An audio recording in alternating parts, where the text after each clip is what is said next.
Well, thanks again for joining us this afternoon. I hope you've had a good time. I've definitely had a blast going through all these panels.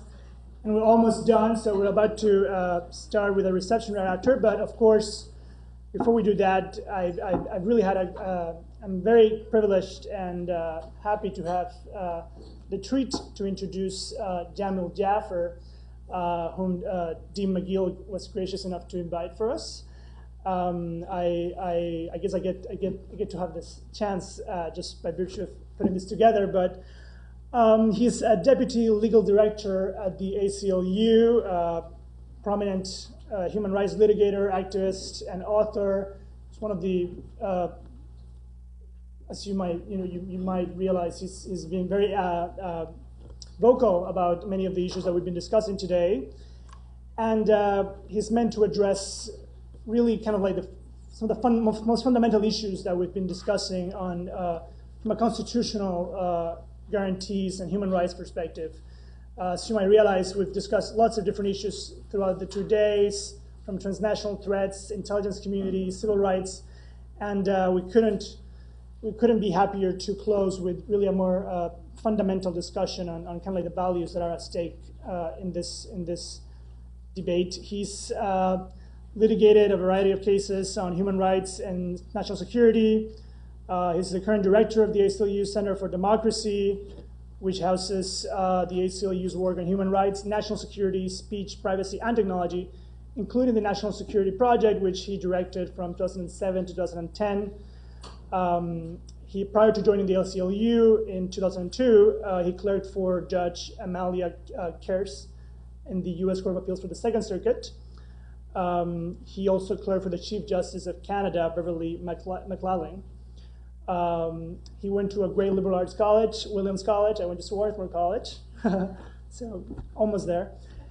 MPhil in Cambridge University and Harvard Law School graduate and co-author of Administration of Torture with Amrit Singh. So without further ado, Jameel Jaffer.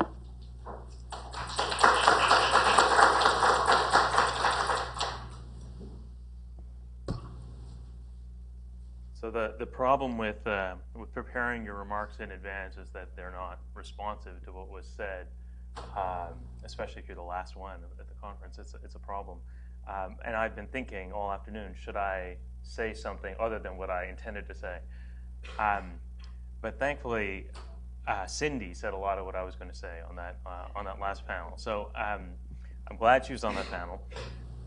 I'm going to talk. I'm going to try to take us away a little bit from surveillance specifically, although I will talk about surveillance a little bit. I'm going to talk about secrecy and its implications. And my thesis is very simple. Too many things are secret, and the secrecy is much more costly and much more corrosive than we often realize it is. So I'm going to start right at the beginning. What do I need to do here? Oh, excellent, okay. How much secrecy is there? In 2010, the last year for which data is available, or at least the last year for which I was able to find data, the US government generated 224,734 distinct classified secrets. In the same year, government employees made about 76 million derivative classification decisions. That is 76 million times they classified information that restated or paraphrased or incorporated some other piece of information that the government had already deemed to be classified. On average, each of those classification decisions related to 10 pages, which means that in 2010 alone, the government generated about 760 million classified pages. Now, I don't know if that number means anything to you in the abstract. But Peter Gallatin, who is a professor at Harvard, observed a decade ago that the body of classified documents was growing more quickly than were the collections of the world's greatest libraries, including the Library of Congress, the British Museum, and the New York Public Library. By his estimate, about 5 times as many pages were being added to the body of classified information each year, as were being brought to the storehouses of human learning, including all the books and journals on any subject in any language. The classified universe, he concluded, is much larger than the unclassified one. So another way to assess the reach of secrecy's empire is to estimate the financial burden that maintaining this classification system costs, the cost of keeping the government secrets. The Information Security Oversight Office, the obscure bureau that oversees the classification system, estimates that protecting classified secrets now costs the executive branch more than $10 billion each year. Now, if that figure is correct, there are 65 countries in the world whose annual gross domestic product is less than what the United States spends on secrecy each year. But the ISOO's numbers are actually understating the cost of the classification system, and probably quite dramatically. And that's because those numbers exclude the financial costs borne by Congress and the financial costs borne by the courts. And more significantly, they exclude the costs borne by the nation's most important intelligence agencies, including the CIA and the NSA. The budgets of those agencies are themselves classified, and accordingly the publicly available versions of the ISOO's reports don't take them into account. Or here, finally, is another way to assess secrecy's empire. Consider the number of people engaged in the production or handling of official secrets. In 2010, 2,378 officials had what's called original classification authority. That is, the president had given them the authority to designate new secrets. A far greater number, more than 1.3 million officials and contractors, possessed top secret security clearance, meaning that the government had deemed them eligible to access materials at the highest level. And a still greater number, 3.1 million, on top of the 1.3 million I mentioned earlier, possess security clearance at a lower level. Now, if those numbers are difficult to evaluate without points of reference, consider this. The United States has about 12 times as many people with top secret security clearance as it has primary care physicians. It has about 4 times as many people with top secret security clearance, again, the most restrictive clearance level, as it has taxi drivers. Now, no one thinks that all of that secrecy is necessary. Since the Second World War, which is when the modern classification system was born, official studies have concluded over and over again that the government keeps too many secrets. In 1956, a Defense Department study concluded that overclassification had reached serious proportions. In 1985, another Defense Department study concluded that too much information appears to be classified. In 1994, a joint CIA-DoD study concluded, even more direly, that the classification system has grown out of control. And I think that these days there is near universal agreement, even within the intelligence community, that the government keeps too many secrets. Former CIA Director Porter Goss says, quote, "We classify badly." Dennis Blair, who served as Chief Counterterrorism Advisor under President Obama, agrees.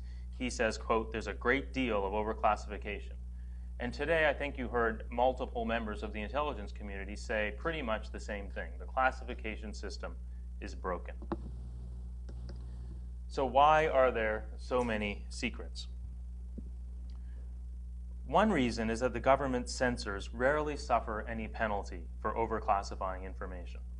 The executive order that sets out the classification power says that those who classify documents improperly should be subject to sanctions, including reprimand, suspension without pay, removal, termination of classification authority, and loss or denial of access to classified information. But in practice, those kinds of sanctions are very rarely imposed. In fact, when William Leonard, who directed the ISOO for 5 years under the Bush administration, was asked this question, he wrote that he knew of, quote, "no case in which any government official had been sanctioned for inappropriate classification." I asked the current director of the ISOO if this could possibly be right. Could it really be true that no one had ever been sanctioned for classifying information that shouldn't be classified? And he confirmed it. His office wrote to me, "We're not aware of any case that rose to the level of applying an official sanction." Now, the other side of the coin is that there can be significant political and bureaucratic benefits to classifying information. Most obviously, classifying information can shield government conduct from public scrutiny. Officials may classify to conceal abuse, waste, ineptitude, or criminality. They may classify to insulate controversial decisions from public criticism or to shield themselves or others from public embarrassment. Sometimes they classify to shield themselves or others from political and legal accountability.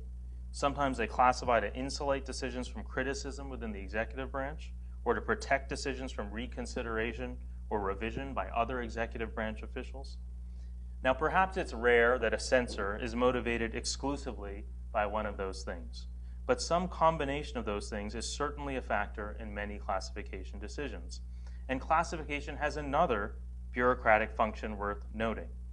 A secret is valuable. It has an exchange value, meaning that it can be traded for something else.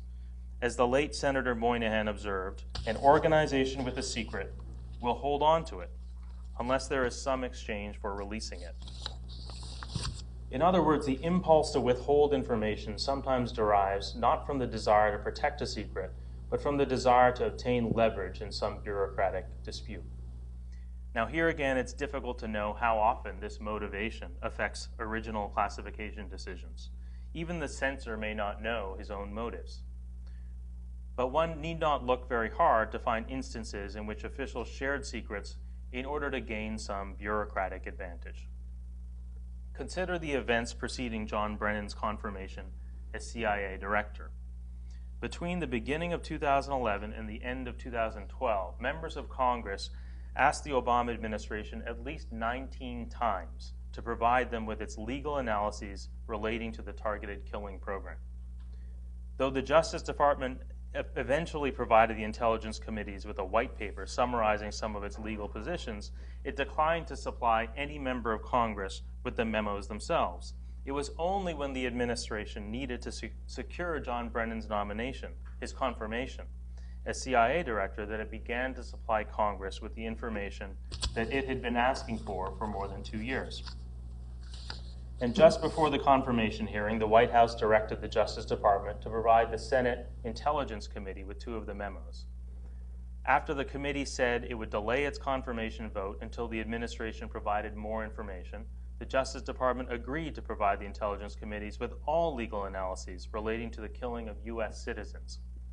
Media stories about the negotiation between the administration and Congress reported quite accurately that the Senate was using its confirmation power as a leverage to secure information that had long been denied to it.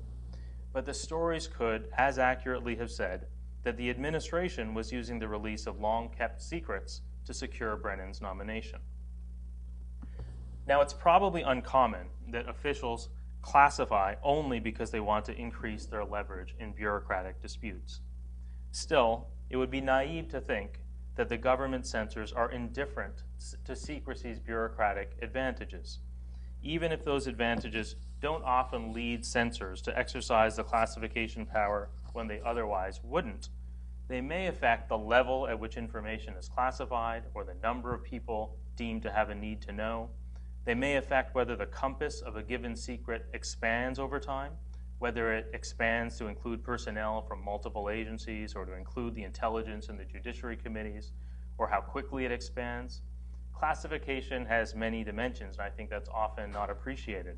What information is classified, at what level it's classified, how many people and which people have access to it, at what point in time that access is given to them, and when the information is declassified.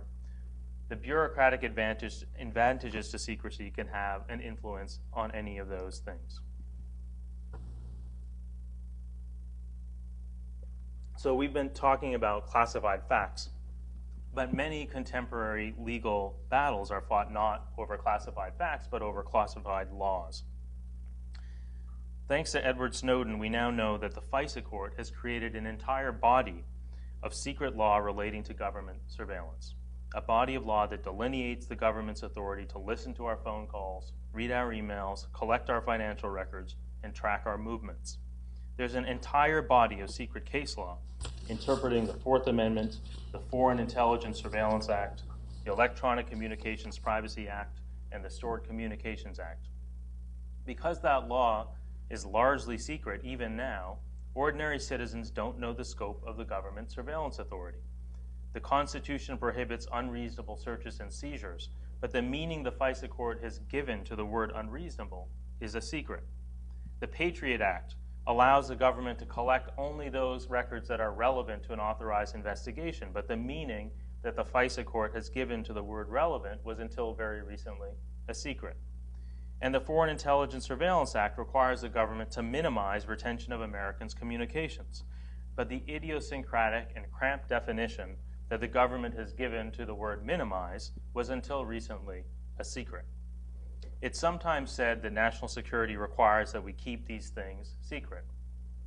If the FISA court publishes its opinions relating to government surveillance, the argument goes, our enemies will be able to evade that surveillance. But it's surely possible for the court to disclose its analysis of federal statutes and the Fourth Amendment without disclosing technical or operational details. It's surely possible to redact the facts but release the law. And if you doubt that that's possible, look at the handful of FISA court opinions that have been released by the government over the past few months. The legal analysis has been released, but the sensitive operational details have been redacted. More fundamentally, the fear of tipping off our enemies, even if a legitimate one, can't be the only consideration. And it never has been.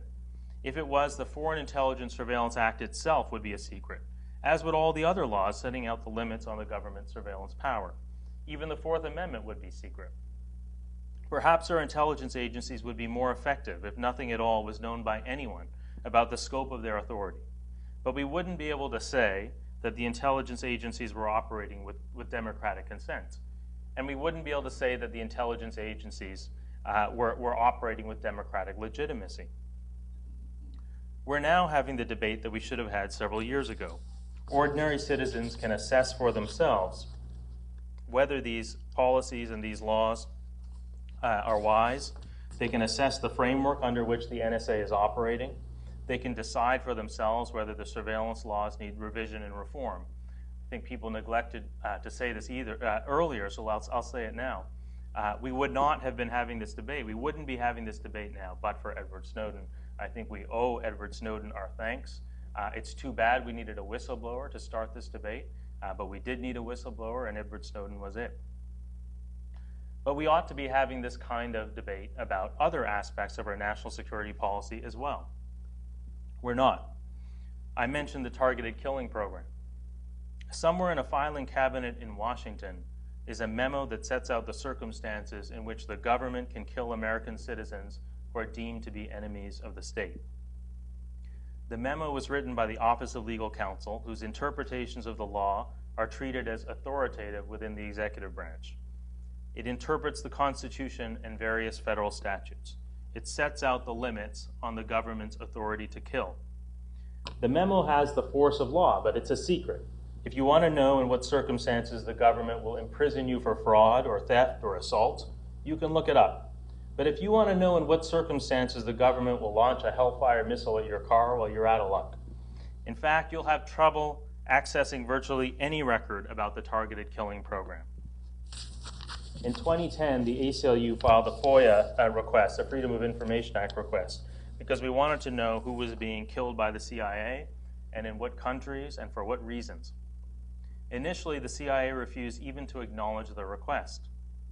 After we filed suit, the CIA told us it couldn't respond to our request because it couldn't confirm or deny that the agency had anything to do with the targeted killing program, or even that the targeted killing program existed. So ordinary citizens don't know what the law is. They don't know what the government's policies are. The government is killing people in our name, and we have little idea who's being killed or why. We don't even know how many people the government has killed or in which countries. If that's not a scandal, nothing is.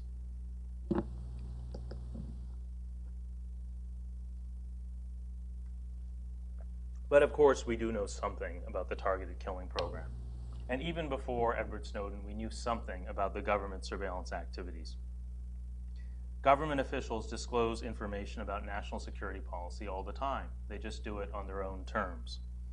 In 2012, while the CIA was telling the courts that it couldn't confirm or deny the existence of the targeted killing program, ProPublica counted 200 instances in which intelligence officials disclosed classified facts about the targeted killing program to the media.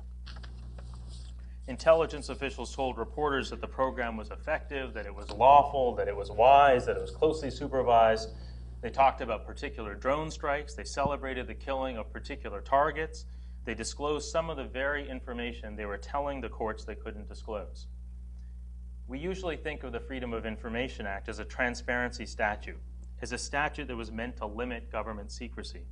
But the legislators who championed the law's passage in 1967 were at least as concerned about selective disclosure as they were about secrecy.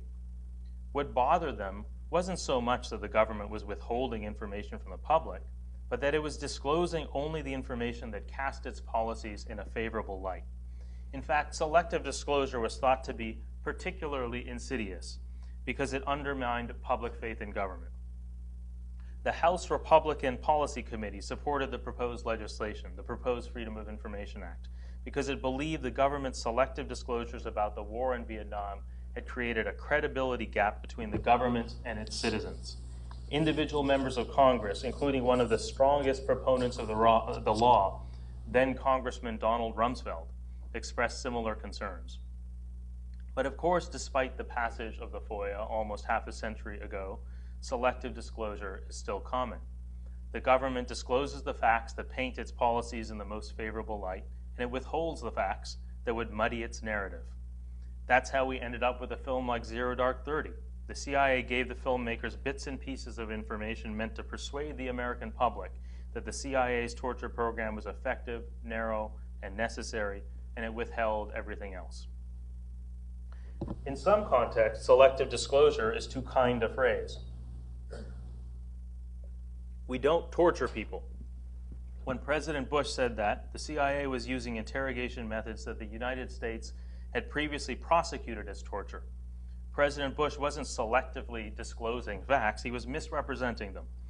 And the misrepresentation was made possible by secrecy. We didn't have access to the memos that had authorized torture. We didn't have access to the interrogation directives. For the most part, we didn't have access to the prisoners who'd been tortured. Everything was a secret, so President Bush could say what he liked. There have been no civilian casualties. A few weeks before John Brennan said that about the drone program, U.S. missiles had hit a religious school near the Afghan border, killing 18 people, including at least 6 civilians. The Bureau of Investigative Journalism in London, which tracks drone strikes, was estimating that U.S. drones had already killed dozens of civilians, including children, in Pakistan, Yemen, and Somalia. But we lacked access to the government's documents, so Mr. Brennan could say what he wanted to. We're not collecting records on millions of Americans. When James Clapper said that in the spring of 2013, the NSA was in fact collecting records on millions of Americans. Every time you picked up the phone, the NSA was noting down who you called, when you called them, and how long you talked. We didn't know any of that because we lacked access to the judicial opinions that had authorized the programs. Everything was a secret, so the DNI could say what he wanted to. Now, somebody said earlier that the DNI was surprised by the question. I don't think that's true. I think that Senator Wyden actually told the DNI before that particular hearing that he was going to ask that question. He told his general counsel. All right. He didn't correct the record after the fact either, though. Right? It was 6 months before he corrected the record. So I think that selective disclosure is often the right phrase for these kinds of what I think might be better called propaganda campaigns. But sometimes it's not selective disclosure. Sometimes it's just misrepresenting the facts.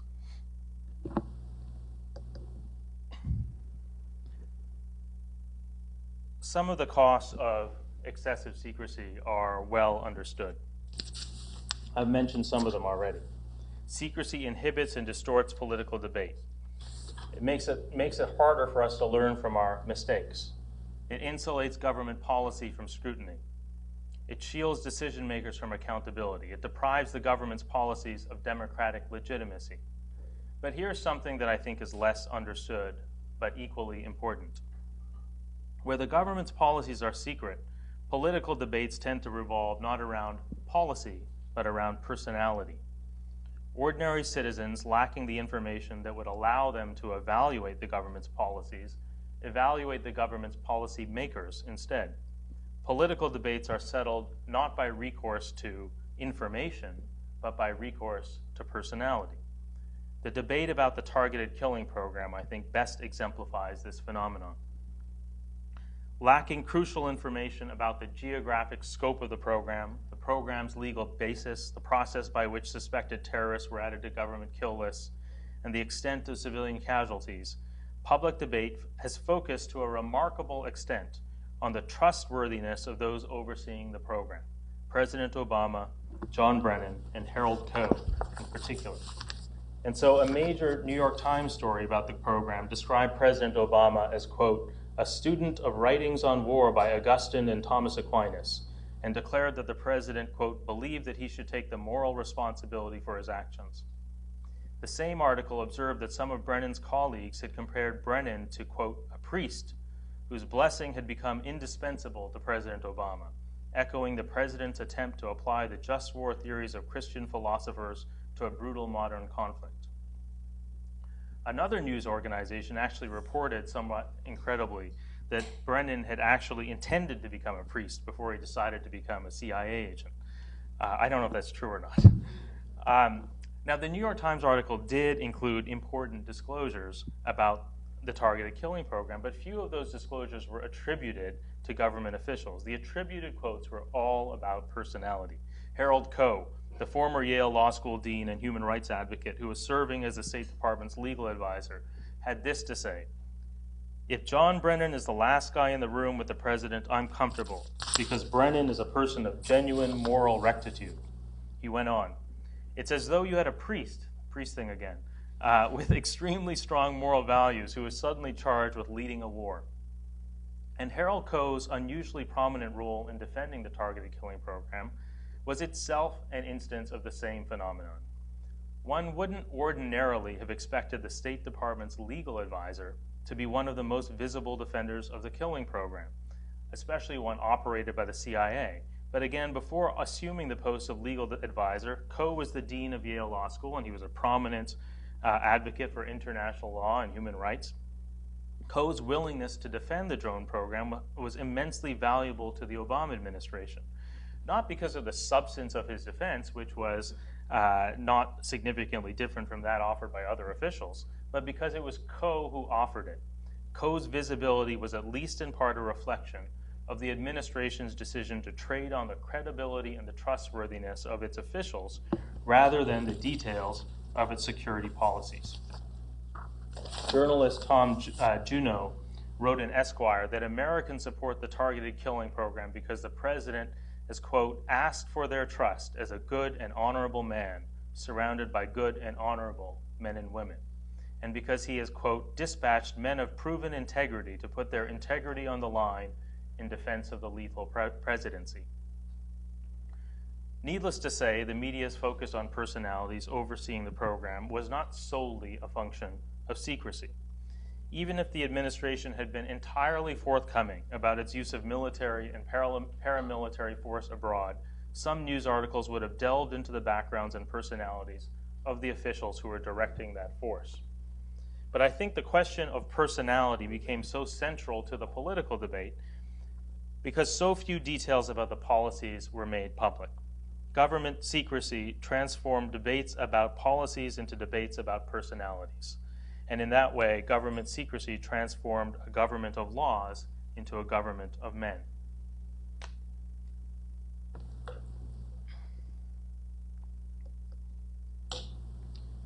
So who are these men, and they are almost uniformly men, who are deciding national security policy behind closed doors?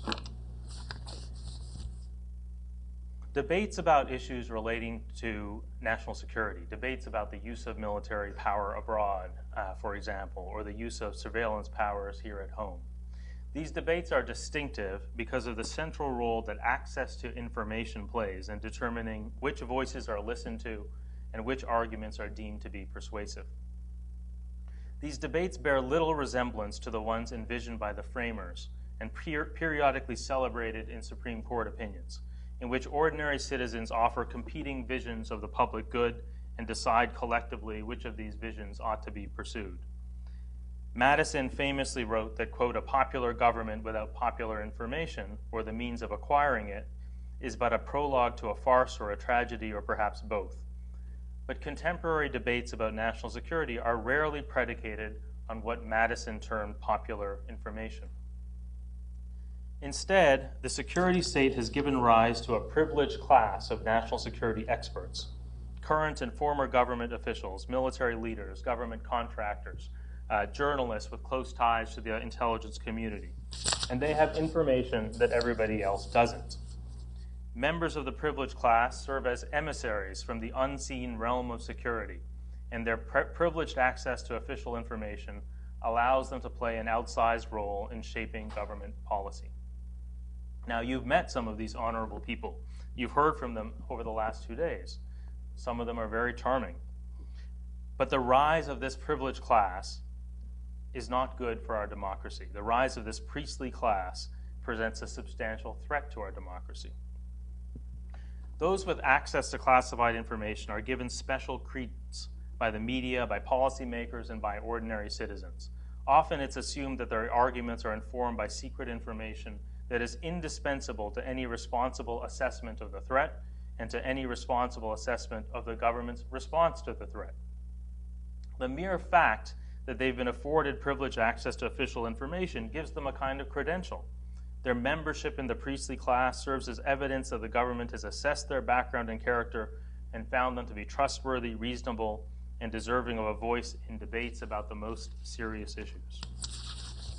Now, because of the deference customarily accorded to those with privileged access to information, it's easy for members of the privileged class to come to believe that they're especially qualified to make decisions about matters relating to national security, and indeed even that they have a special obligation to make wise decisions for the ordinary citizens who are unable to make those decisions, even incapable of making those decisions for themselves.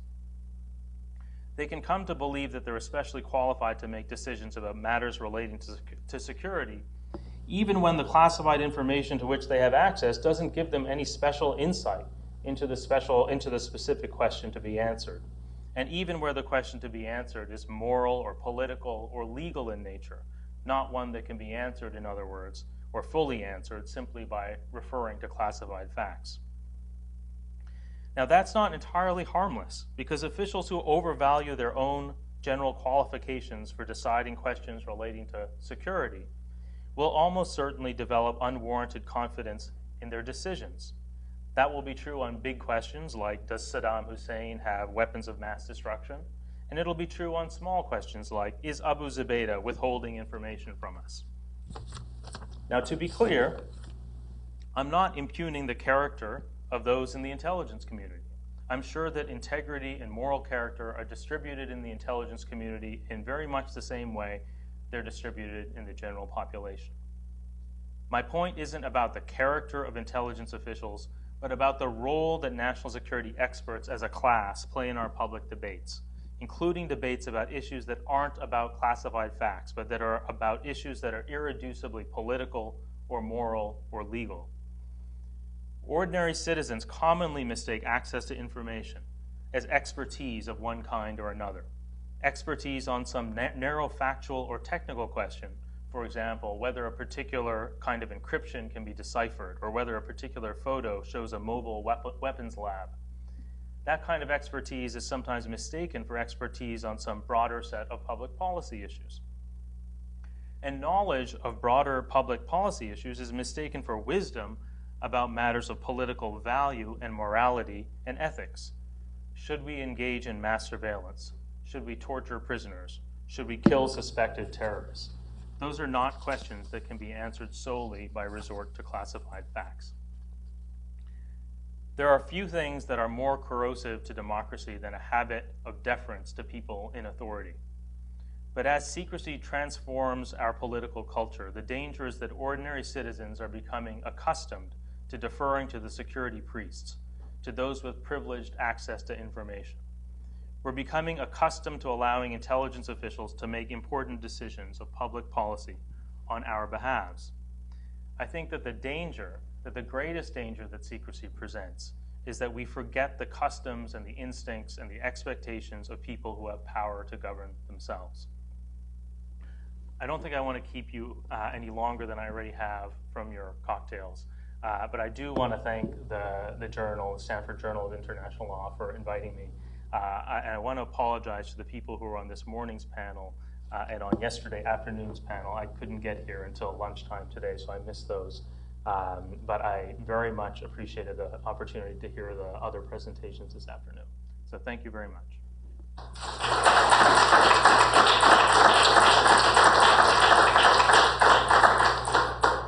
Well, I'm happy to take questions if they're all right. I'll ask the same question.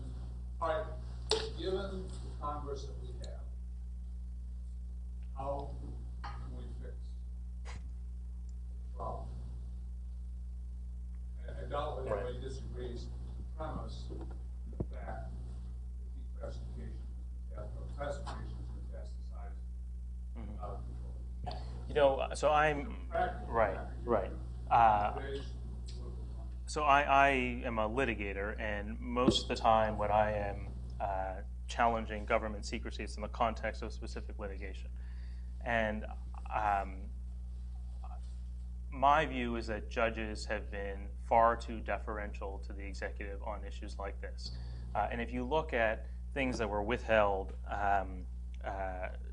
in FOIA litigation over the last decade, before Snowden, and now we have the benefit of being able to see those documents. The documents have been released either by Snowden or by the government itself over the last year. You can see very easily that a lot of the things that we were asking for 5 years ago and that we were told couldn't be released without damage to security could in fact have been released without damage to national security. It would have been very easy to segregate legal analysis from sensitive operational information, sensitive technical information.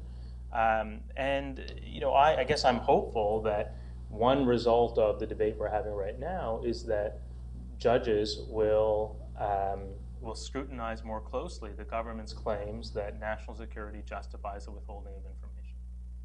I mean, I think that's only a partial answer to your question, but I think that's part of it. Part of the problem is, even if you get me to agree with the judge, any other judge, it doesn't seem to me that it doesn't have the systemic broad effect. One case, one set of circumstances, even a class action, whatever it is, right. It's narrow, and it's, in a way, nibbling at the edge. Right, right. I mean, is there any hope for somehow transforming? I think that I think that there are some more ambitious proposals out there that I think are worth considering. There's a case that was brought by another organization, CREW, which is a DC-based organization, challenging the government's policy of essentially withholding all OLC memos as deliberative, except where they make a specific determination not to. And my understanding of CREW's argument is that the FOIA itself contemplates that OLC memos will be released because they are working law within the meaning of the FOIA. And I think that that would be something more akin to a systemic reform, because we would have all of these memos. I mean, obviously some things would be classified, some pieces of the memos would be classified in some instances, but the heavy presumption would be that OLC memos would be released. And I think that that would be a significant step forward. One final question, sorry. Does all this litigation occur in the District Court? No. A lot of it occurs in the District of Columbia, but FOIA allows the plaintiff to sue where the plaintiff resides. And so a lot of our FOIA cases turn out to be in the Southern District of New York just because that's where our office is. Yes? Other than the minor quibbles on your description of targeting American versus when you're more organic, tell about advance. But I think your bigger point was sort of a general corruption that can occur when a small number of people have that information and are not required to share it or divestment from it. But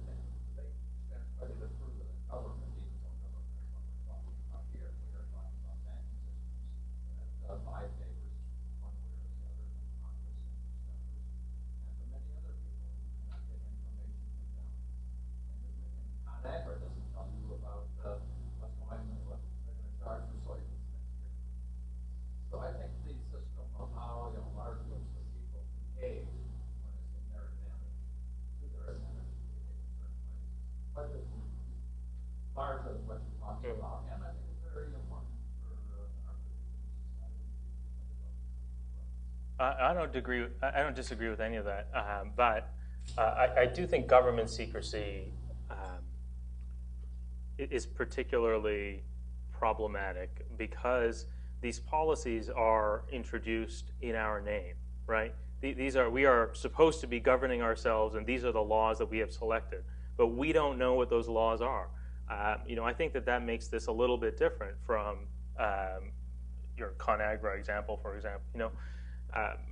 But I agree with you that the phenomenon I identify, and obviously I'm not the first one to identify it, is not limited to government.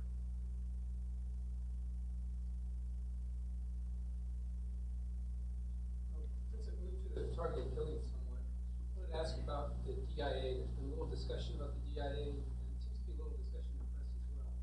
I was wondering, there's been a lot of press about the 60 words in the opposition at the level. I was wondering if the DIA is maybe somewhat shielded and could operate as a support to military operations that have this very ambiguous authorization and don't have the oversight that we talked about for some of the other agencies. You're talking about special forces? Is that what the question is about? Defense intelligence agencies. I guess I don't know enough about the subject matter to be able to answer that wisely, but maybe Chris does. I don't know. Quick here, I was going to ask you about that. Untitled Chapter. The authorization for force after 9/11. Sorry. Yeah.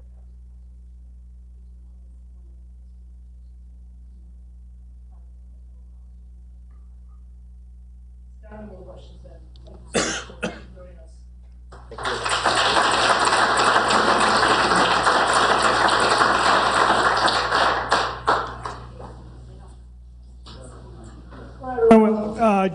We're going to have a small reception now, just where you grab lunch. There's some wine and hors d'oeuvre. We'll be delighted to host this for you. Thank you for joining us throughout the day and yesterday, those of you who are here. And just quickly, I would just like to thank everybody in the journal who's worked throughout. You might have met some of the panel coordinators, right? Enrique and Brendan and Scott and Kenny Zurita, who's funded this whole operation. So thank you, them, and thank everyone. Thank you.